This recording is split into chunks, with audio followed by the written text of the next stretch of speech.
안녕하세요. 네, 성도님들 또 이렇게 만나 뵙게 돼서 정말 반갑습니다. 2025년이 저물어 가고 있네요. 그동안 수고 많으셨고요. 하나님께서 주시는 마지막 축복. 우리 새해 될 때 무슨 인사 많이 해요? 새해 복 많이 받으세요. 이렇게 했잖아요. 근데 그 복 얼마나 많이 받으셨습니까? 이제 마무리로 이거 잘 받아가시기 바랍니다. 네, 저희가 계속 요한계시록에 대한 말씀들을 나누고 있었는데요.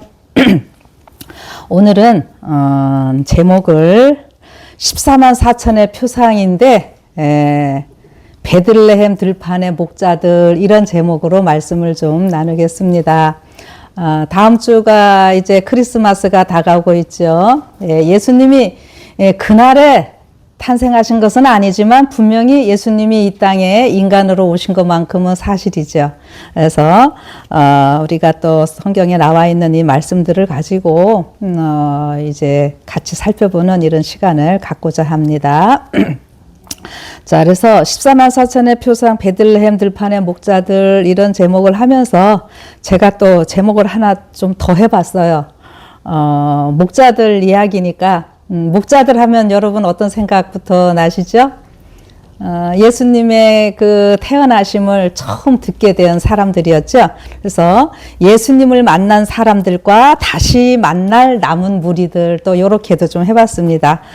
어떤 제목이든지 여러분들이 잘 좀 적용을 하시면 좋을 것 같아요. 그래서 누가복음 2장 8절부터 12절에 있는 말씀입니다.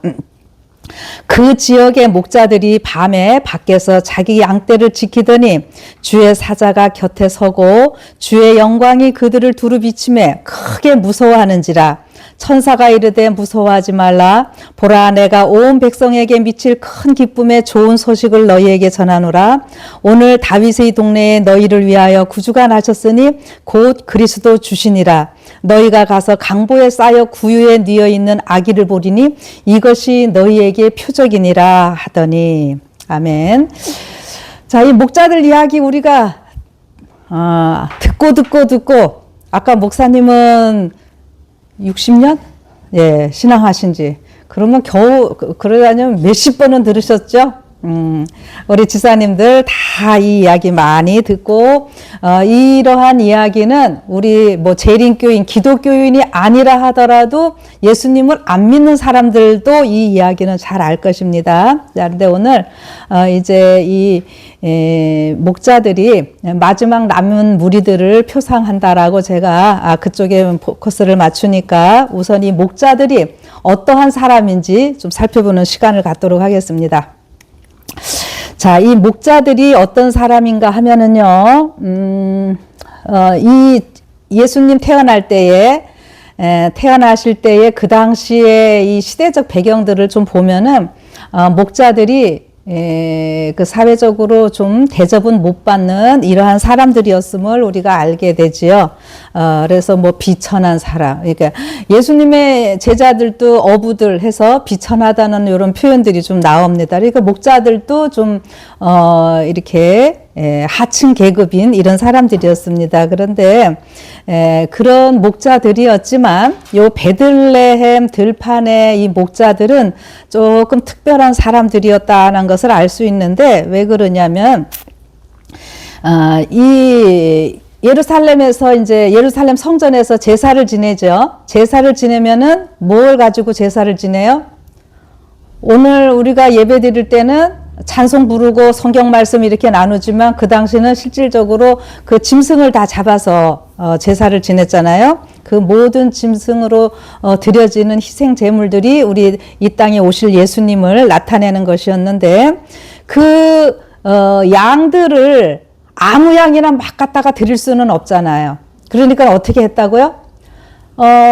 이렇게 몇 개월 된 거, 1년 된 거, 1년 된 수양, 암양, 이런 거를 다 맞춰야 되기 때문에, 또한 그 양들을 제사를 드리는데, 시골에서 멀리서 그 양들을 끌고 올 때에 어떤 일들이 생겼을까요? 자, 그 끌고 와야 되잖아요. 그러다 보면은 저기 풀에 뭐 걸리기도 하고 돌짝밭에 넘어지기도 하고 이러다 보면은 이 양이 상처가 좀 날 수 있죠. 그런데 이 제물로 드려져야 할 양들은, 짐승들은 흠없고 점없는, 이게 무엇을 상징하는 것이었습니까? 점은 우리가 본래부터 갖고 나와요. 그리고 흠은 나중에 생기는 거예요. 근데 예수님은 점이 없어요. 창조주로서 죄 없는 분이셨고, 흠은 이 땅에 인간으로 오셨었어도 어떻게 했어요? 죄 없으신 분을 상징하기 때문에 흠 없고 점 없는 짐승들을 갖다 바쳐야 되는데, 멀리서 끌고 오다 보면 어떻게 된다고요? 그런 일이 있을 수 있지요. 그래서 어떻게 하는가 하면은 그 베들레헴 들판에서 이렇게 그 제사에 쓰일 짐승들을 기르는 목자들이 따로 있었던 거예요. 그 목자들이. 그래서 이 짐승들을 길렀고, 그래서 예루살렘 성전에다 갖다 주면은 어떻게 합니까? 성전에서 이거를 바꾸는 일이 있게 되죠. 그래서 근데 바꾸는데 성전 3개 해서 바꾸다 보니까는 여기에서 너무 막 폭리를 취해가지고 어떻게 했어요? 예수님이 성전 정화 사업 하시는 일이 나오잖아요. 근데 여러분, 너무 좀 기가 막힌 얘기가 뭐냐면은 그 상점의 주인이 누군지 아세요? 대제사장, 제사장. 예. 그렇게 해갖고, 짐승을 바꾸는 거는요, 합법적이에요. 왜요? 멀리서 갖고 온 사람들 잘못된 거 드릴 수 없으니까 거기서 바꿔야 되는 거는 사실인데, 너무 폭리를 취하기 때문에. 네. 그래서 예수님이 그 성전을 정화시키는 이런 일들이 있었는데, 예루살렘 성전에 들어가는 양들을 치는 사람들이었다는 거죠. 네. 그래서 왜 그런 사람인지 뒤에 가서 또 얘기가 좀 나올 거고요. 그래서 아무튼 이 사람들이 좀 특별한 사람들이었지만 세상에서는 가난한 자들이었다라고 하는 것, 세상에서 별로 진짜 필요한 일을 하는데 세상은 그들을 주목하지 않았다는 것. 예, 그런 것입니다. 그러나 하나님께는 굉장히 존귀함을 받는 자들이었다는 것을 우리가 알 수 있어요. 그래서 이 목자들이 이런 사람이었는데, 그냥 그 당시 그 목자들 뿐만이 아니라 우리나라 사람들은 내가 좀 부족하면은 누구 끌고 들어오기 좋아해요? 우리 조상 중에 누가 어쩌고 저쩌고 하지요. 예, 그리고 잘못되면 조상 탓이고 잘 되면 또 내 탓이고, 참 재밌는 나라입니다. 그런데 이 목자들의 조상도 한번 제가 오늘 얘기를 해드릴게요. 잘 들어보세요. 목자들의 조상이 어떤 사람들이었는가? 레갑 족속인데요. 열왕기하 10장 15절에 이런 말씀이 있습니다. 예후가 거기에서 떠나가다가 자기를 맞이하러 오는 레갑의 아들 여호나답을 만난지라. 그의 안부를 묻고 그에게 이르되 내 마음이 내 마음을 향하여 진실한가 같이 내 마음도 진실하냐 하니, 여호나답이 대답하되 그러하니이다. 이르되 그러면 나와 손을 잡자. 손을 잡으니 예후가 끌어 병거에 올리며 이르되 나와 함께 가서 여호와를 위한 나의 열심을 보라 하고 이에 자기 병거에 태우고, 이런 얘기가 나옵니다. 자, 이 예후가 어떤 사람인가 하면은, 자, 이스라엘 나라가 남방유다 북이스라엘로 갈라져 있습니다. 그런 가운데 북이스라엘이 굉장히 하나님께 우상 숭배하면서 범죄하지요. 그래서 그 범죄하는 왕들이 대부분이 다 악한데, 그 중에서도 또 악한 왕이 누구냐 하면은 이 아하방 집안이에요. 근데 그 아하방 되기 전에 그 아하방이 그렇게 북이스라엘을 아주 우상 숭배로 물들이고, 북이스라엘뿐만이 아니라 그 아달랴, 나중에 나오는데 아달랴 여왕 남방유다 이렇게 해서 남방유다까지 이 아합 때문에 우상 숭배하는 일이 있게 되었거든요. 그래서 하나님께서는 이 북방 이스라엘을, 남방 유다를 징치하시는 데 있어서 징벌하실 때에 예후라는 사람을 사용을 하십니다. 엘리사 선지자를 통해서 이 예후가 이제 왕이 될 사람으로 기름 부음을 받고, 예후가 그 아하방 그 가문을 몰살시키고 종교개혁을 일으키는 일에 부름을 받아요. 그런데 그때에 어떻게 해요? 여기 제가 좀 썼는데, 이 아합의 아들 70명도 죽이고, 또, 아합의 가문에 속한 사람과 친구와 제사장들까지 다 죽였어요, 이 예후가. 또 당시에 남유다의 6대 왕 아하시아는 아합의 외손자였는데, 예후는 아하시아와 그의 형제들 42인을 모두 죽였습니다. 이로써 아합의 집에 남아있는 모든 자들을 다 죽이고 하나님의 말씀을 성취하는 그런 일들이 있었어요. 요럴 때 이 예후를 도와서, 아까 금방에 예후가 레갑의 아들 여호나답을 만난지라 한 거, 이때 이런 개혁을 할 때에 이 레갑의 아들인 여호나답을 만나가지고 그 여호나답이 이 개혁하는 일에 같이 쓰임을 받는 사람이었다라고 하는 거죠. 그런데 남방 유다고 북방 이스라엘이고 이렇게 했으면은 그 악한 사람들 죽었고 종교 개혁이 일어났고 했으면은 계속 좀 또 하나님을 잘 믿는 이런 일로 이 나라가 잘 되면 좋았을 텐데 그렇지 못한 이런 상황에서 이 레갑의 후손들이요 또 특별한 좀 조상으로부터 사명을 받고 이 사람들이 이렇게 좀 특별한 생활을 하게 되는데 어떤 일이 있냐면은 그 선조가 포도즙 이런 거를 마시지 말라고 하는 거죠. 농사도 짓지 말고. 그 당시에 바알 신을 막 숭배하는 거거든요. 바알이 풍요의 신이에요. 아합 그때 우리가 잘 아시죠? 그런데 그런 거에 빠져들지 않기 위해서 포도도 먹지 말라 그랬어요. 여기 뒤에 보면은 뭐라 하냐면은 이 포도도 먹지 말고 포도원 농사 같은 것도 다 하지 못하게 합니다. 그러니까 그냥 뭐만 하라고요? 텐트 치고 양만 길러라, 짐승이나 길러라 이렇게 얘기를 했어요. 그래서 이 후손들이 그렇게 살거든요. 그런데 요 지금 에레미야 요 35장에는 어떤 얘기가 나오는가 하면은 요 말씀의 배경은 일단 좀 읽어드리고 배경을 또 얘기를 할게요. 우리가 레갑의 아들 우리 선조 요나답이 우리에게 명령한 모든 말을 순종하여 우리와 우리 아내와 자녀가 평생 동안 포도주를 마시지 아니하며 살 집도 짓지 아니하며 포도원이나 밭이나 종자도 가지지 아니하고 장막에 살면서 우리 선조 요나답이 우리에게 명령한 대로 지켜 행하였노라. 이게 뭐냐면은 지금 북방 이스라엘은 예후가 그렇게 다 종교개혁 일으켜놓고도 또 안 돼가지고 아예 멸망당했어요.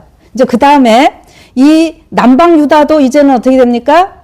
바벨론에 의해서 멸망해야 될 상황에 처해 있어요. 그래서 그 이야기해 보면은 이제 이 예레미야를 통해서 남방 유다 사람들 보고 뭐라 그랬냐면은 바벨론 쳐들어올 텐데 뭐하라? 항복해라.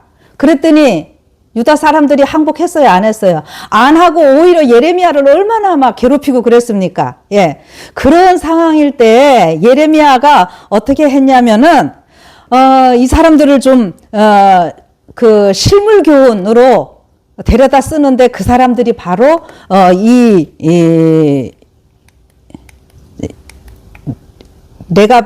요나답 이 사람 레갑의 후손들인 거예요. 그래서 요 얘기는 지금 뭐냐면은 예레미야가 이 사람들을 불러다가 성전으로 데리고 와요. 성전에 데리고 와가지고 예레미야가 뭐라 그런다고? 예레미야는 제사장이면서 선지자 이런 역할을 다 했습니다.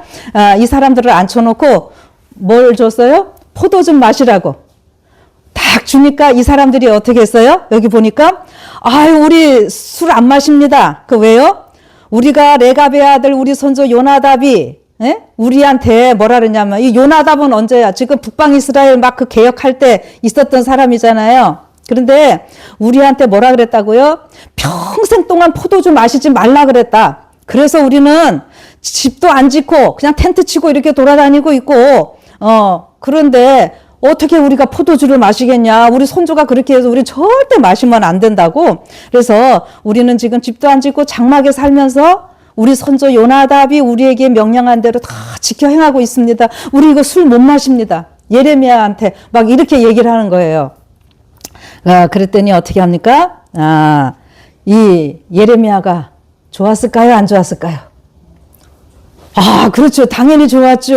그래서 뭐라 그랬냐면은 이 예레미야가 레갑 사람의 가문에게 이르되 만군의 여호와 이스라엘의 하나님께서 이와 같이 말씀하시기를 너희가 너희 선조 요나답의 명령을 순종하여 그의 모든 규율을 지키며 그가 너희에게 명령한 것을 행하였도다. 그러므로 만군의 여호와 이스라엘의 하나님께서 이와 같이 말씀하시니라 레갑의 아들 요나답에게서 내 앞에 설 사람이 영원히 끊어지지 아니하리라 하시니라.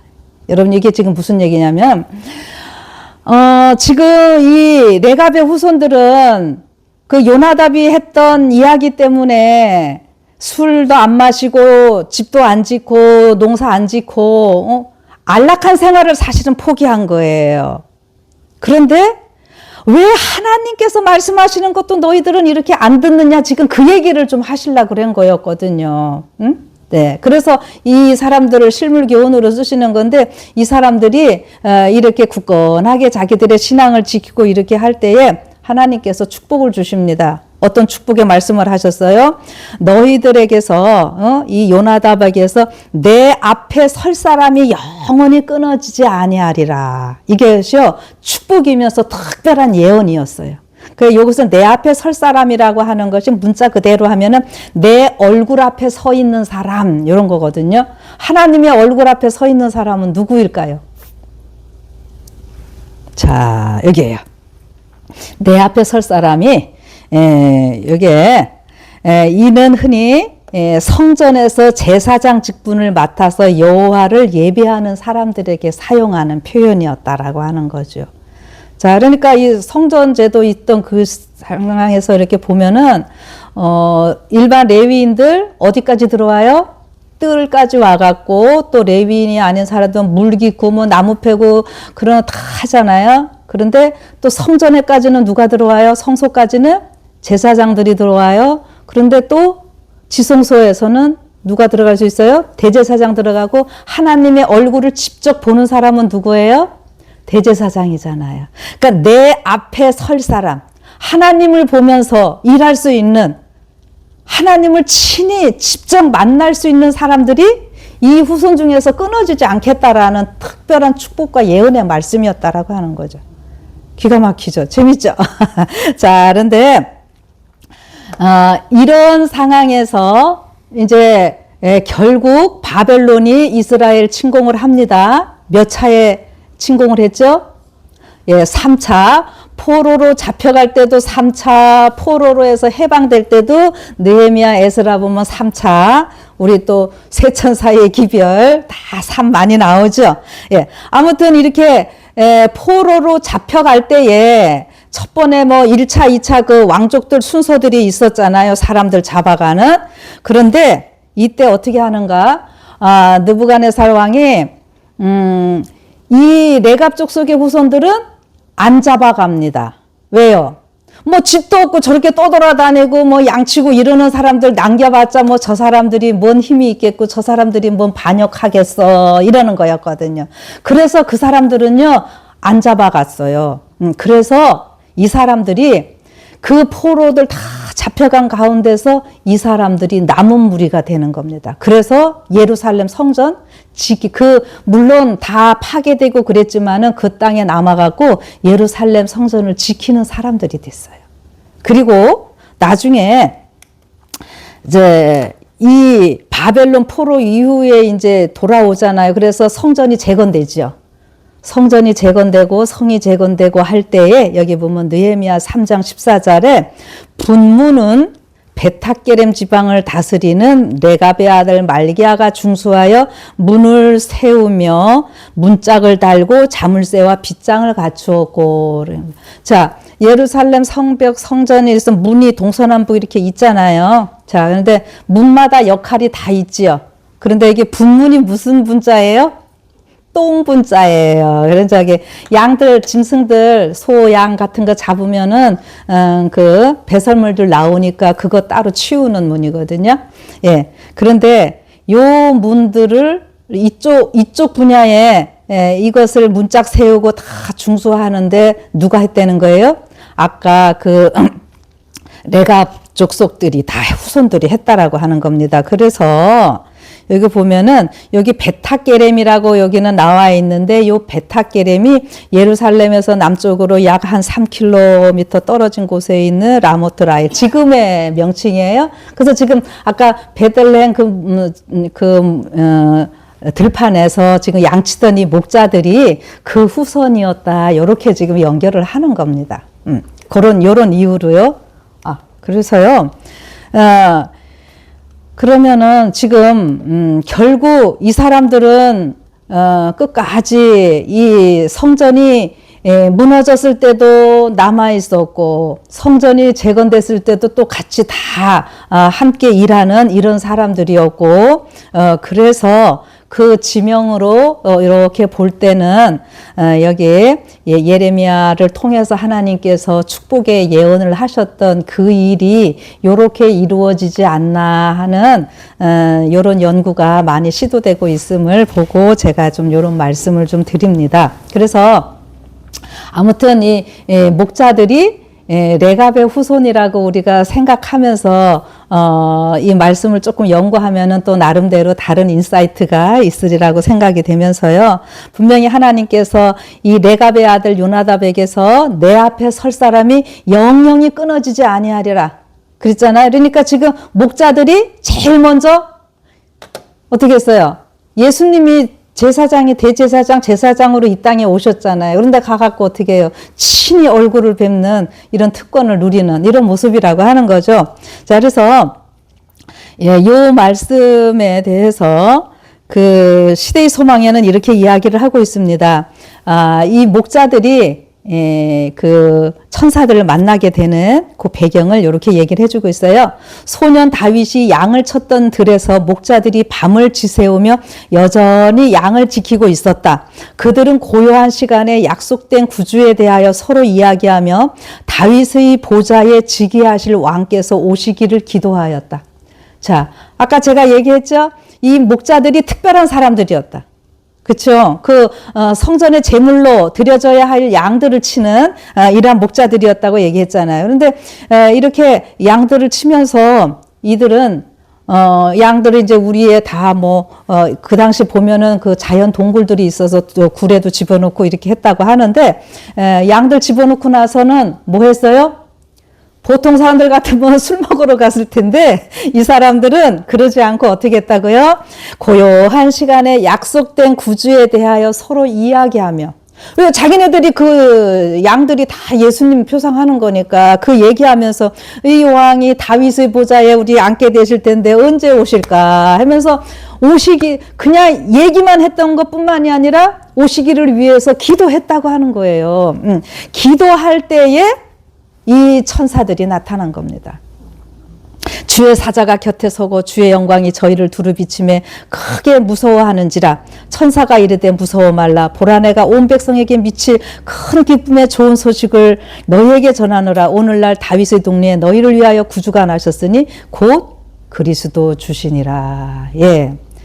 그냥 이 목자들이 있었으면은 천사들이 나타났을까요?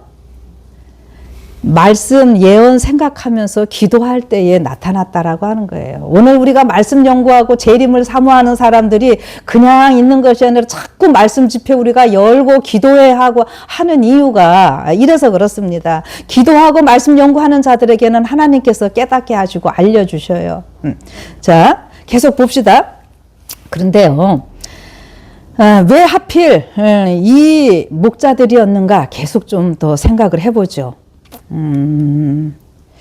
여기에 이제 계속 시대의 소망에 있는 말씀입니다. 그 당시의 시대적 배경과 상황을 조금 더 얘기를 해드릴게요. 시대의 소망 43쪽, 44쪽에 있는 말씀 제가 좀 요약을 했습니다. 천사들은 영광스러운 구원의 경륜을 보고 기이히 여겼다.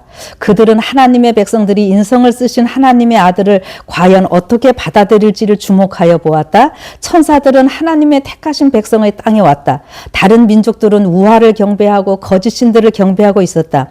하나님의 영광이 나타나고 예언의 빛이 비치었던 땅에 천사들이 왔다.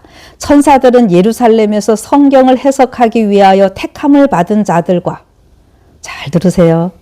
천사들은 예루살렘에서 성전에서 성경을 해석하기 위하여 택함을 받은 자들, 서기관들, 이런 사람들이죠 다. 그 다음에 하나님의 성전에서 봉사하는 자들에게 눈에 보이지 않게 찾아갔다. 이 제사장들에게 다 찾아간 겁니다. 근데 어떻게 했어요? 그러나 예루살렘은 그들의 구속주를 환영하기 위하여 준비하고 있지 않았다. 여러분, 성전에서 그 사람들이 뭐 때문에 있었어요? 뭐 때문에 그 일을 하고 있었어요? 이 예수님 때문에 있었던 사람인데 정작 이 사람들은 지금 준비가 안 되고 있는 이런 상황이었다라고 하는 거죠. 여러분, 여기는 지금 안 하고 있지만 8일 돼갖고 봉헌하고 할 때 어떻게 했어요? 이름에다가 뭐라고 썼어요? 예수라고 썼어요. 그 예수님 마리아한테, 요셉한테 뭐라 그랬어요? 네 아내 두려워하지 말고 데려오라. 나실 자 이름을 예수라 하라. 이는 저희 백성을 죄에서 구원할 자임이라. 예수로 다 얘기해 줬잖아요. 그런데 제사장이 호적에 올릴 때 어떻게 했다고요? 봉헌식하고 예수라고 쓰면서도 제사장은 평생 그 일 때문에 훈련받은 사람이었잖아요. 그런데 못 알아보고. 왜요? 예수님의 부모님들이 가난한 모습이니까. 근데 원래 양 가지고 오고 가난하면은 뭐를 갖고 왔어요? 비둘기를 가져요. 근데 이 마리아와 요셉은 진짜로 뭘 갖고 온 거예요? 진짜 양을 갖고 왔는데. 그렇잖아요. 그런데 못 알아보고. 지금 여기 다 그 얘기들이에요. 그래갖고 여기 계속 보면은, 이건 그냥 이런 말씀은 좀 저는 안 하고 싶지만 그래도 해야 돼요. 하늘의 사자들은 거룩한 진리의 빛을 세상에 나누어 주라는 부르심을 받은 하나님의 백성의 무관심을 놀라움으로 보았다. 유대 민족은 그리스도께서 아브라함과 다윗의 혈통에서 나시리라는 것을 증거하는 백성으로서 보존되어 왔음에도 불구하고 그리스도의 강림이 이제 임박하다는 것을 알지 못하였다. 성전에서 날마다 아침 저녁으로 드리는 제물은 하나님의 어린 양을 가리켰지만 거기서까지도 그를 영접할 준비가 되어 있지 않았다. 기가 막히죠? 예. 이래서 보존받고 있는 유대인들인데, 그래서요, 유대 나라의 제사장과 교사들은 각 시대를 통하여 가장 큰 사건이, 요 초림 요거 하나 때문에 그 구약 긴 시간이 있는 거잖아요. 근데 이제 곧 일어나려고 하는 것을 알지 못하였다. 그들은 무의미한 기도를 외우고 사람에게 보이기 위하여 예배의식을 거행하였으나 재물과 세상의 명예를 위하여 다투는 가운데 메시아의 나타나심을 위하여는 준비되지 않았다.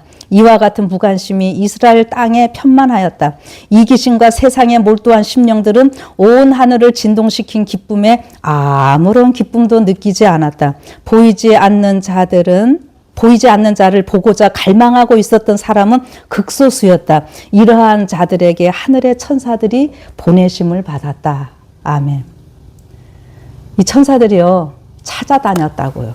하늘에서 이제 자기들의 사령관이 아기로 태어나시니까는 막 이 사람들은 지금 축하 준비 다 해서 예수님 탄생 축가가 뭐예요?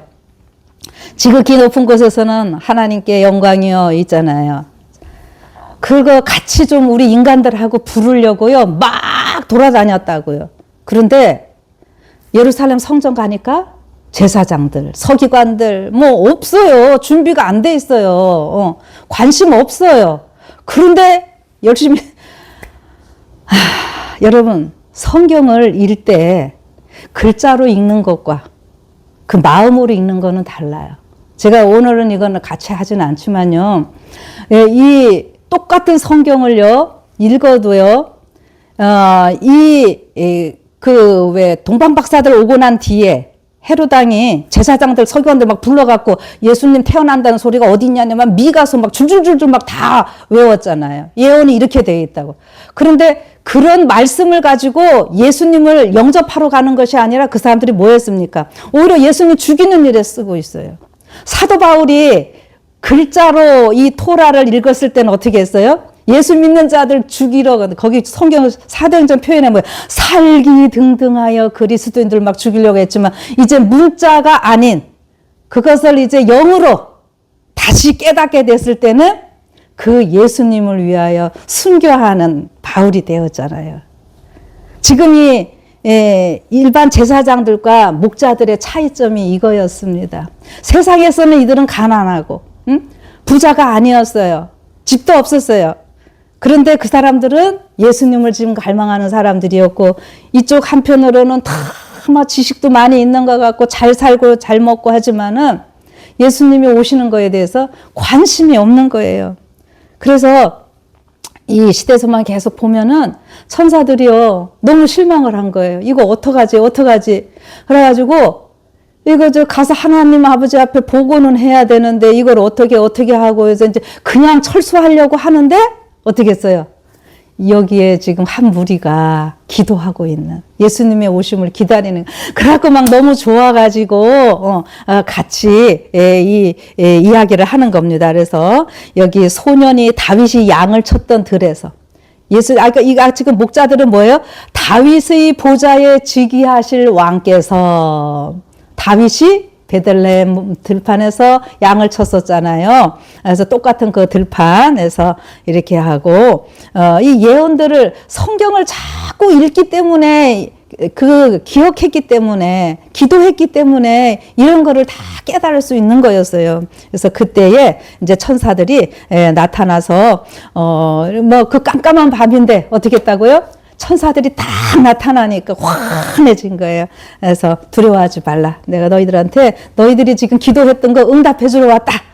이러면서 같이 노래를 부르고 이 천사들이 하는데 여러분 이때요. 이제 목자들의 반응 좀 볼게요. 천사들이 사라지자 빛도 희미해지고 베들레헴 언덕은 다시 밤의 어두움에 쌓였다. 그러나 인간의 눈으로 일찍이 보지 못한 가장 찬란한 광경이 목자들의 기억 속에 남아 있었다. 천사들이 떠나 하늘로 올라가니 목자가 서로 말하되 이제 베들레헴까지 가서 주께서 우리에게 알리신 바 이 이루어진 일을 보자 하고 빨리 가서 마리아와 요셉과 구유에 누인 아기를 찾아서 보았다. 그들은 큰 기쁨으로 거기를 떠나 그들이 보고 들은 것을 사람들에게 알려주었다. 이겁니다. 자, 우리 기도 이제 응답됐네. 이것으로 끝난 게 아니라 자기들도 가서 보고 여기 해서 성경 조금 제가 더 읽어드릴게요. 여기는 안 썼는데. 자, 2장 15절입니다. 14절 읽을까요? 지극히 높은 곳에서는 하나님께 영광이요 땅에서는 기뻐하심을 입은 사람들 중에 평화로다 하니라. 같이 이렇게 천사들하고 하고 천사들이 떠나 하늘로 올라가니 목자가 서로 말하되 이제 베들레헴까지 가서 주께서 우리에게 알리신 바 이 이루어진 일을 보자 하고 빨리 가서 이 사람들 주저하지 않았어요. 이제 뭐 오셨다니까 아무 때나 가면 되지가 아니라 막 빨리 서두르죠. 그래서 마리아와 요셉과 구유에 누인 아기를 찾아서 보고 천사가 자기들에게 이 아기에 대하여 말한 것을 고하니 듣는 자가 다 목자의 말하는 일을 기히 여기되. 저는 여러분 요거 읽을 때 조금 좀 이상해요. 뭐예요? 이렇게 마리아한테 요셉한테 이야기를 했어요. 그리고 그 사람들은 우리는 천사들이 얘기해가고 여기까지 왔습니다. 이렇게 하니까 이 마리아와 요셉은 그 아기가 이제 예수님인 거는 이 사람들은 알잖아요. 근데 누구한테 얘기했다고요? 사람들에게 아기에 대하여 다른 사람들한테도 막 얘기를 하니까 듣는 자가 다 목자에 말하는 것을 기히 여기더라. 이상하게 그냥 생각, 뭔 저런 소리를 해. 이거예요, 지금. 여러분 이거 비교되세요? 예수님의 초림시 유대인들이 어떠한 반응이었는지를 보면 오늘 우리 재림을 기다리는 사람들의 어떠한 삶의 모습인지 우리가 같이 대비해 볼 수 있는 거예요. 우리가 말은 재림 하는데. 그렇죠? 여기 사람들이요, 기히 여기다가 이상하게 여기고 별로 관심을 안 둔다는 얘기예요. 쉽게 말하면은. 네. 그렇지만 요 이제 목자들은요, 마리아는 이 모든 일을 마음에 지켜 생각하니라 목자가 자기들에게 이르던 바와 같이 듣고 본 그 모든 것을 인하여 하나님께 영광을 돌리고 찬송하며 돌아가니라. 아멘. 네. 요 목자들은 이제 그 예수님 뵙고 이제 다 하나님께 영광을 돌리고 이러고 갔는데요. 자, 이렇게 했으면은 이 예루살렘이 이 베들레헴과 당연히 예루살렘이 좀 떠들썩해야 되겠죠. 근데 성경에 떠들썩했다는 얘기 있습니까? 없잖아요. 그리고 이제 보면은 동방 박사가 나중에 2년 후에 오게 되죠. 그 동방 박사들이 유대인의 왕으로 나시니가 어디시뇨 하니까 그때서 예루살렘이요 소동을 하고 난리 치는 모습을 봅니다. 그래서 저는 제가 아까 이 목자들이 나무물이 14만 4천 표상한다 이런 얘기 했잖아요. 여러분 이 사람들이 우리 재림교인으로 보시면 되고요. 동방 박사는 개신교인들, 계시록 18장의 사건을 이룰 사람들 이렇게 보시면 돼요. 여러분과 제가 아무리 예수님 재림한다고 외쳐도요, 세상이 관심 둘까요? 안 둬요. 우리는 적은 무리 소수고요. 저 사람들은 맨날 언제적부터 예수님 재림한다 그랬어요? 옛날부터. 그래서 교회 이름도 뭐예요? 예수 재림교회예요. 우리가 얘기하면 관심 안 둬요. 근데 우리 이 목사님 같이 이런 장로교에서 개혁하신 이런 목사님들이 이제 외치면 어떻게 해요? 동방박사가 와서 이방인이잖아요. 요즘 동방박사가 어디서 왔다고 생각들 하시죠? 요즘 연구해 보면은 우리나라라고 얘기를 합니다. 그냥 페르시아가 아니라 우리나라에서도 신라 막 이렇게 그런 거 연구하시는 분들이 있는데 뭐 어디서 왔든지 그건 중요한 게 아니고 동방박사들이 물으니까는 예루살렘이 소동했어요. 그러니까요, 계시록 18장의 사건은 누가 오는 거예요? 개신교 전 세계적으로 일어날 그 운동을 얘기하잖아요. 그래서 우리 재림교인들은요, 우리가 맡은 그 본분 사명 이거 그냥 충실하면 돼요. 사람 숫자 늘리려고 그러지 말고, 우리가 이 요즘 침례도 많이 받고 이러는데 침례를 받고 나면은 그 다음에 뭐가 중요하죠? 양육하는 거 얼마나 중요해요. 우리 육신적인 자녀도 물론 요즘 아이들이 줄어들고 있는데 아이 낳는 것도 힘들어요. 그렇지만 그 아이 기르려면 어떻게 해요? 돈 더 많이 들죠. 그래서 요즘 젊은 세대가 아이들을 안 낳는답니다. 돈이 너무 많이 들어서. 영적으로도 똑같아요. 양육하는 게 굉장히 힘들어요. 그러니까는 우리가 이 자꾸 어떤 뭐 그 표준, 뭐 실적, 뭐 이런 거에서 외적으로 프로그램은 굉장히 뭐 다양하고 많은데 실질적인 것들, 과연 우리가 안식일, 아까 유대인들이 이 예수님 오시는 거를 기다리기 위해서 보존된 민족이라 그랬잖아요. 우리 재림교회는 무엇을 위해서 보존된 교파예요? 교파라는 표현보다 이 하나님의 율법을 보관하기 위해서, 보존하기 위해서. 그래서 우리가 이 안식일을 이렇게 많이 얘기를 하잖아요. 그런데 과연 이 안식일이 우리가 어떻게 준수되고 있고 어떻게 우리가 알고 있고 어떤 가르침을 받고 있고 이렇게 하는지요. 우리가 참 다양하게 좀 생각해 봐야 할 일이라고 저는 생각합니다. 옛날 물론 시대가 변했기 때문에 우리가 60, 70년대에 생활하던 이런 것과 또 굳이 비교를 하면서 뭐 정죄하고 비난하고 이럴 거는 아닙니다. 시대에 맞게 우리가 해야 되는 거는 맞지만 그래도 우리가 원 뿌리는 흔들리면 안 되는 거거든요. 근데 우리 많이 달라졌죠. 예. 우리가 이 교회에서 직분을 받는 것도 그래요. 이 직분이 말은 다 뭐라 그래요? 봉사직이라고 이렇게 말하는데 사실은 장로는 몇 년 되면은 당연히 장로 주는 걸로 알고 있고, 안 주면 삐지시고. 예. 뭐, 저도 다 부족하지만, 이렇게 참 요즘, 희한한 일들이 우리 주변에 많이 있고, 그래요. 그래서 저는 이런 말씀들 보면서, 우리가 어떻게 해야 될까. 요즘 안식일을 지키는 이 개신교 목사님들 자꾸 늘어납니다. 저와 교제하고 있는 이런 목사님들, 저는 그런 얘기 들으면 참 기분이 좋고요. 지난주도 젊은 부부가 이렇게 또 제가 우리 교회를 인도했는데 지금 계속 잘 나오고 있다고 또 연락을 받고 있고, 그래서 침례 받으면은 또 제가 가기로 했고, 젊은 부부 또 젊은 또 엄마랑 애들 며칠 다니는 이런 사람들도 있고, 제가 또 오늘도 끝나고 가면은 그동안 가르치던 사람들 또 마무리 지로 1년 동안에 성경 공부 이렇게 만나기도 했고, 또 이렇게 전화로 주고받고 하던 이런 사람들 또 마무리 지로 이렇게 가고 이럴 건데요. 이렇게 지금 진리를 깨닫고 오시는 분들이 참 자꾸 개인적으로 저는 이런 거 제가 경험을 하고 있고, 그런데 지금 그리고 우리 지난 보면은 다 무슨 소식이에요? 뭐 상 받고 이런 소식도 많지만은 여러분들 지남들을 좀 꼭 좀 보세요. 우리 교단 소식과 거기에 말씀들, 그럼 막 각 교회에서 영혼 구원한 얘기들 참 많잖아요.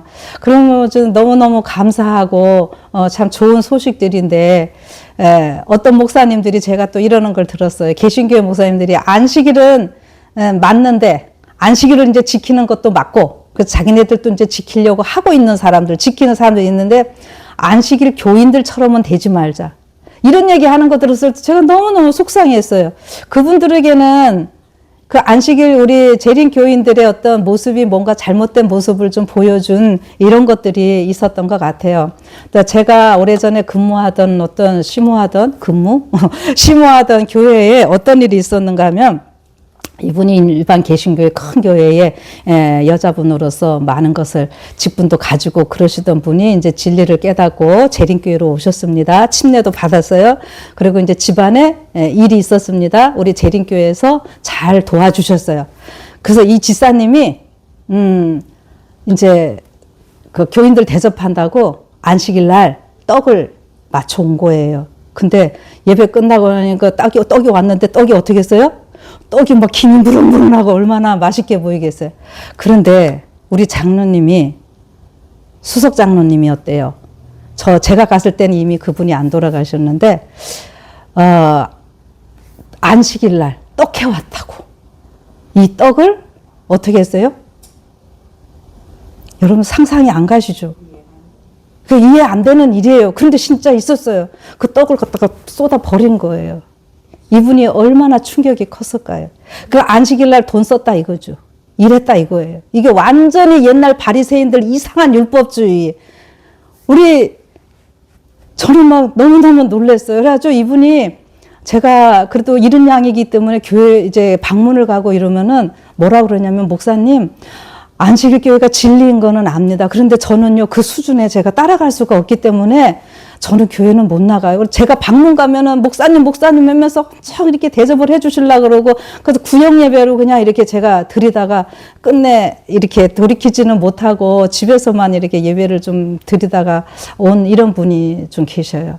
그러니까 우리의 그 생활도 중요하고, 말씀을 올바로 깨닫고, 우리가 올바로 나 먼저 실천하고, 그렇게 그 삶으로 이렇게 이어지는 것, 이것이 얼마나 중요한가, 저는 그런 생각을 좀 해봅니다.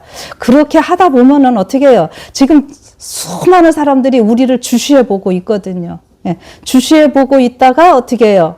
우리가 재림교인들이 그렇게 일반 성경 말씀 얘기하면은 잘들 안 듣다가 일요일 협력 뭐 하면은 막 조회수가 막 엄청들 올라가더라고요. 일요일 협력 나고. 이럴 때요, 우리 재림교인들, 잘하는 사람들 이렇게 보면 이제 세상에서 보고, 그때서 또 말씀 깨닫고 이러는 사람들이 막 엄청 많을 거라 그랬거든요. 그러니까 우리가요, 소망을 갖고 희망 잃지 말고요, 우리가 숫자 너무 늘리려고, 숫자 많은 거 중요하지 않아요. 예. 물론 숫자가 많으면 좋긴 좋죠. 근데 우리가 진리의 말씀 따라 순종하며 사는 것이 저는 얼마나 중요한가 이런 얘기를 좀 하는 겁니다. 그래서 이렇게 각자 교회에서 우리가 하는 프로그램이나 여러 가지 일들 좀 살펴보면서 과연 예수님의 재림을 막기 위해서 우리가 지금 제대로 하고 있는지, 뭐 여기 그랬잖아요. 기도도 막 잘하고 예식들 외적으로는 화려찬란하고 다 그랬는데 정작 예수님은 안 받아들였다고요. 그 일이 우리가 역사는 다 반복된다면서요. 예. 그러니까 우리가 그런 일이 안 되도록 해야 되겠죠. 그래서 여기 제가 오늘 레갑 족속의 후손인 목자들의 사명 해서 오늘 여러분과 제가 저는 이 레갑 족속의 후손이다. 제가 이렇게 영적으로 얘기를 하는 겁니다. 그래서 레갑 족속은 나무 무리의 이게 표상으로 제가 이렇게 보면서요.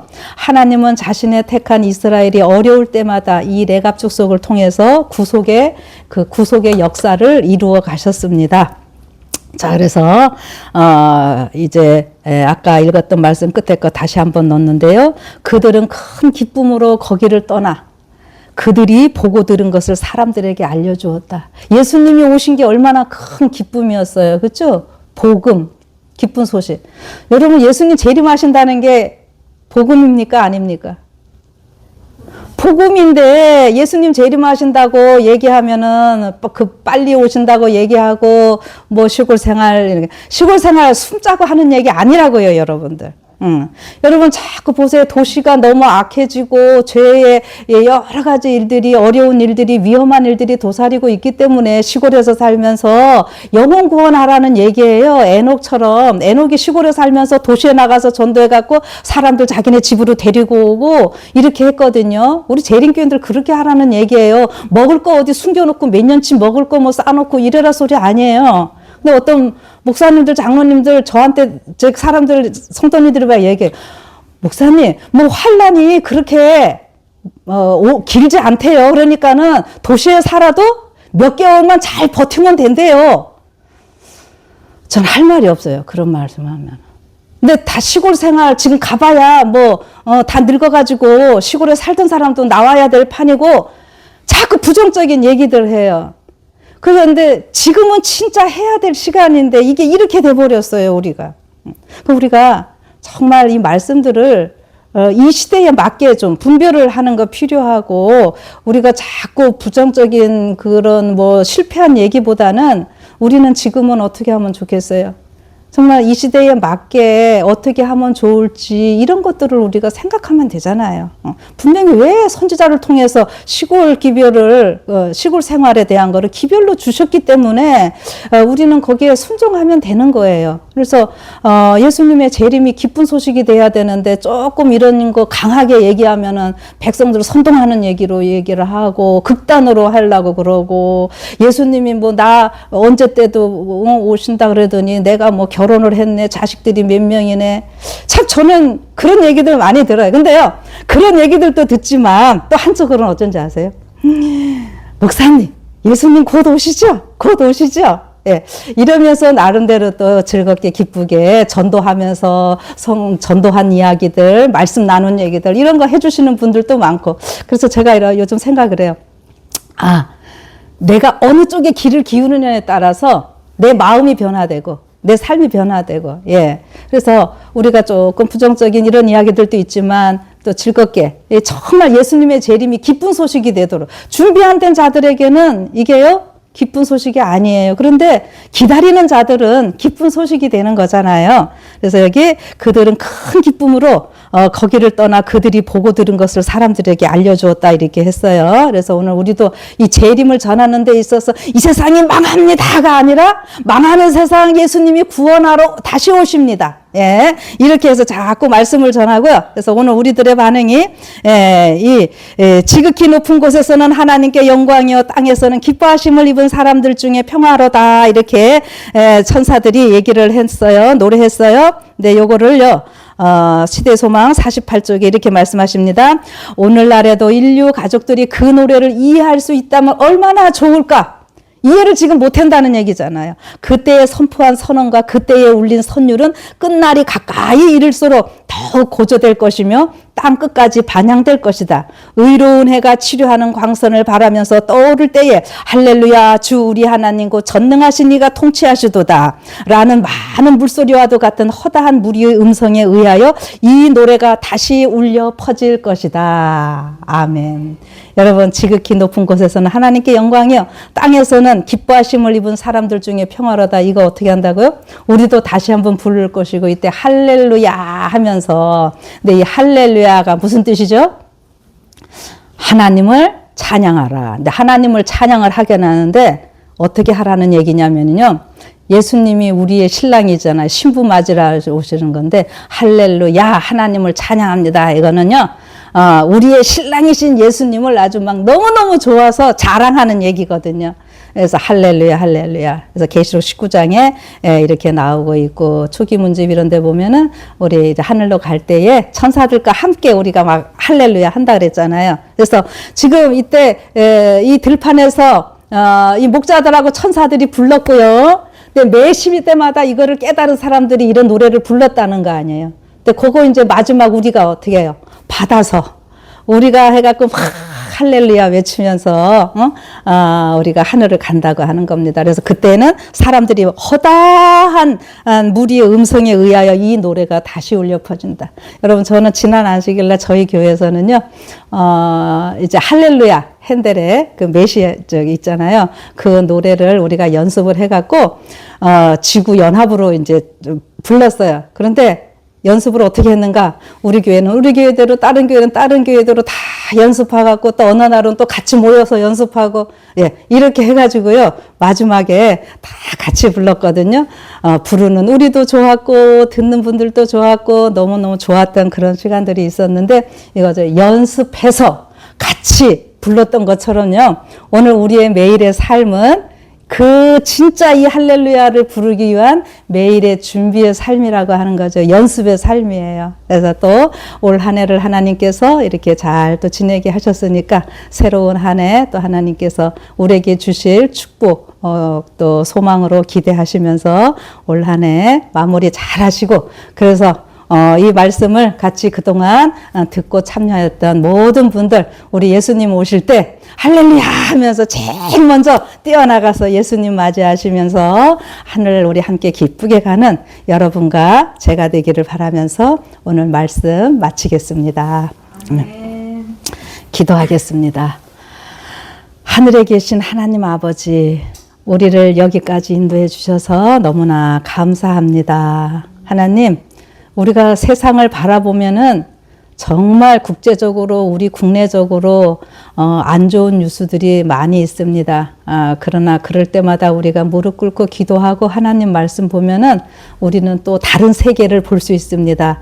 하늘의 놀라운 소망의 세계를 우리는 볼 수 있습니다. 말씀을 통해서 우리 믿음의 선조들이 어떻게 살았는지 오늘 또 얘기해 주셔서 감사합니다. 초림하시는 예수님을 맞이한 목자들의 삶이 오늘 이 시대에 예수님의 재림을 기다리는 우리의 삶이 되게 하여 주시옵소서. 세상이 우리를 알아주지 않는다 할지라도 우리가 이 말씀에 의지하여 우리는 즐겁고 기쁘게 살아가게 하시고 그래서 다시 오실 예수님에 관한 말씀을 전할 때에 참으로 힘차게 기쁘게 전하게 하시고 그래서 우리도 기쁘고 듣는 자들도 기쁘고 그래서 우리 때문에 구원의 많은 백성 구원받는 대열에 많은 무리가 같이 동참할 수 있게 하시고 우리 하나님께서 우리를 향하여 착하고 충성된 종이라고 하는 그 부름을 받기까지 끝까지 전진하는 우리 모두 되게 하여 주시옵소서. 우리를 여기까지 인도하신 하나님